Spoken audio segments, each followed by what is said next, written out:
तबारक व तआला ने बनाया। कुरान करीम के अंदर इरशाद फरमाया, अल्लज़ी खलक़ल मौता वल हयाता लियब्लुवकुम अय्युकुम अहसनु अमला। अल्लाह ताला ने मौत व हयात का निज़ाम बनाया इसलिए ताकि वो आजमाए तुम में से कौन अच्छे अमल करता है। वाह, ये मौत व हयात का निज़ाम, लोग मर रहे हैं, जिंदों के लिए इबरत है।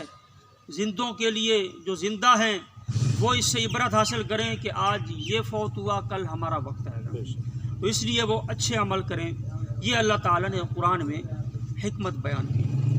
हज़रत उम्मुल मोमिनीन सय्यदा अम्मा आयशा सिद्दीक़ा रज़ियल्लाहु ताला अन्हा, आपसे किसी ने ये सवाल किया, पूछा कि अगर अल्लाह तबारक व तआला चाहता सारे इंसानों को एक ही दिन पैदा फरमाता और सारे इंसानों को एक ही दिन मौत दे देता, तो ऐसा क्यों है कि एक निज़ाम पता नहीं कब से चला और कब तक चलेगा ता क़यामत, कि लोग पैदा होते रहेंगे, मरते रहेंगे, पैदा होते रहेंगे।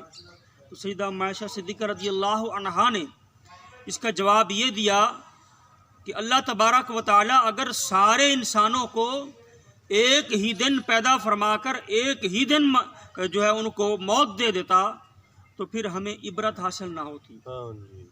तो रोज़ बरोज़ हम लोगों को मरता देखते हैं, हमें एक मौका मिल रहा है, एक चांस मिल रहा है कि आज उसका वक्त आया, अभी तुम्हारा नहीं, तुम्हारा भी आने वाला है। तुम भी अच्छे अमल कर लो, तुम भी नेक अमाल कर लो और अपनी आखरत संवार लो, अपनी आखरत को बेहतर बना लो।